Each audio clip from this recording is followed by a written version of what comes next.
Si tu ne sais pas quoi regarder en septembre 2024 sur les plateformes de streaming ou encore au cinéma, eh bien rassure-toi, tu es au bon endroit, mais ne perdons pas plus de temps et débutons ce 3 septembre sur Canal+, avec l'ajout du film sorti au cinéma Pauvre créature, qui a fait évidemment sensation aux Oscars, avec Emma Stone, Mark Ruffalo ou encore Willem Dafoe. Du côté de la plateforme de streaming, Max comptait sur l'ajout de Hayden Clark, l'assassin qui parlait à Jésus, nouveau docu-série en 5 épisodes, réalisé par le célèbre Michael Bay. Ça s'intéresse à la face cachée et au-dessous de cette famille instable et dysfonctionnelle que sont les Clark, en détaillant le parcours de Hayden et de ce qui l'a poussé à l'acte. Fan donc de documentaires criminels, c'est le programme à surveiller. On passe alors ce 4 septembre au cinéma avec une petite particularité, la ressortie dans les salles, et ça fait plaisir, de la trilogie Le Seigneur des Anneaux, donc la communauté de l'anneau, les deux tours et évidemment le retour du roi. Le rythme de diffusion est un peu spécial, mais renseignez-vous du côté de votre cinéma, je sais que des diffusions à la fois en version courte et version longue sont prévues. Pour ce qui est des plateformes de streaming, du côté de Disney+, arrive aussi le Lego Pixar Bricktoons, des genres de petits courts-métrages Pixar mais à la sauce Lego. On a également l'ajout de la 22e saison de Family Guy, la 6e saison de la série Medical's Resident, mais aussi qui arrive quand même quelques mois après les US, la 2e saison de la série Monstres et compagnie au travail, où, précision non négligeable, Pixar n'est pas impliqué. Pour ce qui est de Apple TV+, arrive la 4e saison de Slow Horses, série d'espionnage à l'humour noir sur une équipe d'agents secrets britanniques qui a été mise au placard par le MI5 suite aux erreurs qu'ils ont commises en mission. Sur Canal+, sortira sinon le film Hitman avec Glenn Powell qui fait beaucoup parler dernièrement, notamment dans le film Twisters, mais aussi l'actrice Adria Arjona que vous pouvez retrouver actuellement au cinéma dans Blink Twice, qui est d'ailleurs plutôt cool. Dans le cas du film Hitman, c'est sur un professeur de psychologie et de philo qui vit seul avec ses deux chats dans un petit pavillon, mais un jour il se retrouve embarqué dans une vraie mission d'infiltration, le voilà tueur à gages. Le 5 septembre, sur Netflix, arrive la mini-série Un couple parfait avec Nicole Kidman sur une noce de famille riche interrompue par un décès brutal. Sur Disney+, arrive enfin en France et il était temps le film Marvel Shang-Chi la légende des 10 anneaux. Du côté donc des réelles nouveautés, on passe alors sur Paramount+, oui, parlons-en avec une série particulièrement attendue, la nouvelle série Zorro avec Jean Dujardin dans le rôle du célèbre Don Diego de la Vega, devenu maire de sa bien-aimée ville de Los Angeles, qu'il compte faire bien prospérer. Cependant, il est confronté à des problèmes financiers dus à un homme d'affaires local, et il est alors obligé de ressortir le costume de Zorro qu'il a laissé depuis 20 ans. Visiblement, on part plutôt sur une série assez légère, voire complètement comique. Rendez-vous ce 6 septembre. Pour ce qui est du 8, sur Max arrive Wise Guy, David Chase et Les Sopranos, documentaire sur le cinéaste qui a créé la mythique série de HBO Les Sopranos. Le 9 septembre, là de nouveau qui arrive bien après les US, on a la seconde saison de la série d'animation Marvel's Hitmonkey. Alors autant le dire direct, on part pas sur une série qui est connectée à l'univers Marvel, elle est complètement indépendante, mais elle était franchement qualitative. Personne ne croyait à la sortie d'une seconde saison, pourtant ça arrive, c'est à mater d'urgence. On retourne alors du côté du cinéma avec le 11 septembre, la sortie de Beetlejuice, nouveau film Beetlejuice, de nouveau réalisé par Tim Burton, qui revient aux côtés de Michael Keaton ou encore Winona Ryder, mais aussi en petite nouvelle, Jenna Ortega, qui est clairement sa nouvelle muse après la série Mercredi. Toujours hantée par le souvenir de Beetlejuice, Lydia voit sa vie bouleversée lorsque sa fille Astrid, adolescente rebelle, ouvre accidentellement un portail vers l'au-delà. Et pour ceux qui n'auraient peut-être jamais vu le premier opus, pour rappel, il est disponible sur Max. On reste le 11 septembre avec un film sorti au cinéma qui arrive pour la première fois sur une plateforme de streaming en France sur Canal+, un film qui a floppé monumentalement au box-office. Je parle évidemment de Argylle, comédie d'action de Matthew Vaughn, à qui l'on doit entre autres la réalisation des films Kingsman, avec Bryce Dallas Howard, Sam Rockwell ou encore Henry Cavill. Pour ce qui est du 12 septembre, sur Prime Video, l'émission Popstars, peut-être que vous avez connu, c'était diffusé à l'époque sur M6 dans les années 2000, eh bien elle fait peau neuve avec un tout nouveau jury et revient sur Prime Video. Alors au casting, Luan, Alonso, encore Eddie De Pretto, qui vont juger des talents sur leur chant et la danse. A noter que les 4 premiers épisodes seront diffusés ce 12 septembre, alors que les 4 suivants arriveront dès le 19 septembre. On revient alors sur Canal+, avec l'ajout de Wonka, film fantastique avec Timothée Chalamet sur la jeunesse de Willy Wonka, le célèbre chocolatier. Un film à ne vraiment pas manquer ou peut-être à redécouvrir pour ceux qui l'auraient déjà vu. Sur Disney+, on a la mini-série en 4 épisodes Lego Star Wars Reconstruire la galaxie. Ça promet d'être assez improbable. On a également In Vogue the 19th, nouvelle série sur l'industrie de la mode dans les années 90 à travers le regard des rédacteurs de Vogue. Les 3 premiers épisodes seront proposés ce 13 septembre et les 3 autres le 20 septembre.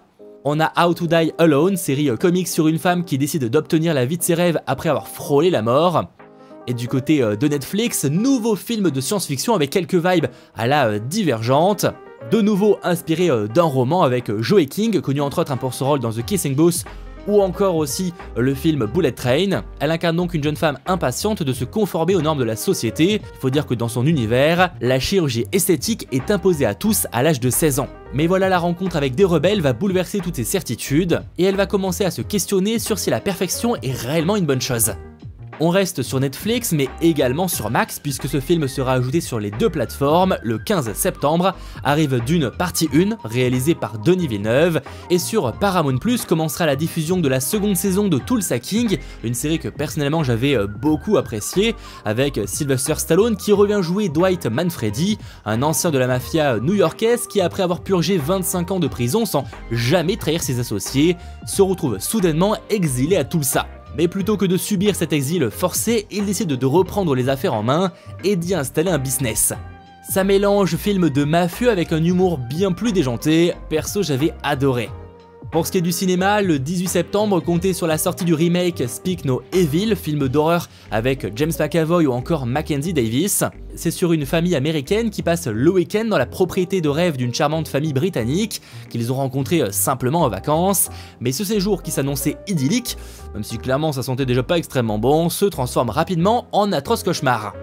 Et en parlant de cauchemar, je suis pas sûr de la transition, ce 19 septembre commencera la diffusion de la nouvelle série Marvel Agatha All Along avec 2 épisodes ce 19 septembre, puis un nouvel épisode chaque semaine. Ce sera donc dans la continuité de WandaVision sur Agatha Harkness, une sorcière qui n'est plus que l'ombre d'elle-même, jusqu'au jour où un adolescent gothique va l'aider à se libérer de ce sort. Et à ses côtés, Agatha va arpenter la légendaire route des sorcières, un chemin mythique avec une série d'épreuves magiques qui, si elles sont surmontées, offrent aux sorciers ce qui pourrait lui manquer.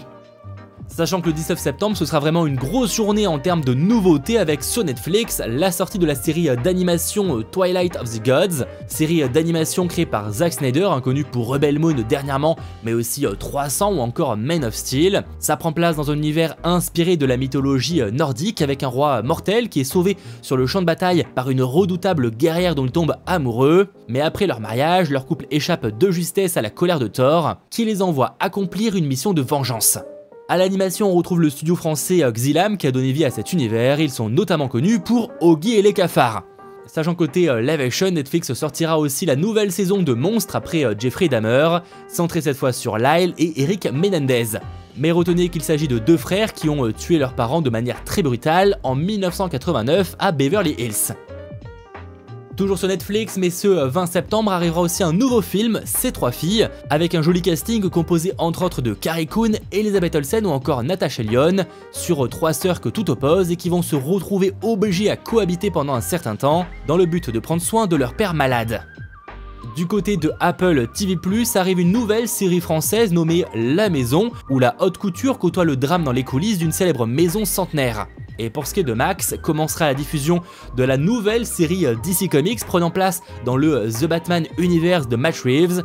Je parle donc de The Penguin, centré sur l'ascension du pingouin dans le monde criminel de Gotham City, et ça seulement une semaine après le final de The Batman. A noter qu'un nouvel épisode est prévu chaque semaine et ça commence donc un vendredi, mais après ça passera au lundi matin. On passe alors au cinéma le 25 septembre avec la sortie de Megalopolis, nouveau film très attendu de Francis Ford Coppola avec Adam Driver, Giancarlo Esposito notamment, sur une épopée romaine dans une Amérique moderne imaginaire en pleine décadence. C'est un petit peu difficile de résumer ce film, mais si ça vous intéresse, découvrez-le. Pour ce qui est du 26 septembre, sur Netflix, on a la nouvelle série romantique intitulée Nobody Wants This, qui raconte l'histoire d'amour improbable entre un rabbin et un non-croyant. Au casting, on a l'actrice notamment Kristen Bell, vue entre autres dans Véronica Mars, et l'acteur Adam Brody. Le 27 septembre, sur Prime Video, arrive Mon Futur Moi, nouvelle comédie sur Elliot qui vient d'avoir seulement 18 ans, mais qui lors d'un voyage sous l'influence de champignons va rencontrer son soi du futur, âgé de 39 ans. Et le 28 septembre sur Paramount+, arrive Appartement 7A, nouveau drame avec l'actrice Julia Garner, vue notamment dans Ozark sur Netflix. Ça prend place à New York en 1965, avec une danseuse qui se blesse et qui se retrouve entraînée vers des forces obscures lorsqu'un couple étrange de personnes âgées lui promettent une chance d'accéder à la célébrité. Et ça prend place dans le même univers que Rosemary Baby de Roman Polanski. Sachant que de nouveau sur Paramount+, pour réellement terminer, commencera sa diffusion ce 30 septembre, la seconde saison de The Walking Dead Daryl Dixon, titrée The Book of Carol, avec Daryl qui continue de faire face à des dilemmes intérieurs et à des tensions croissantes au sein de son groupe, et de son côté Carol qui lutte pour retrouver Daryl, affrontant ses propres démons et un paysage français dévasté. Alors, tu vas regarder quoi ce mois-ci sur les plateformes de streaming au cinéma? Je t'attends en commentaire. Et pour toujours plus de nouveautés et d'actualités, abonne-toi et check ces autres vidéos.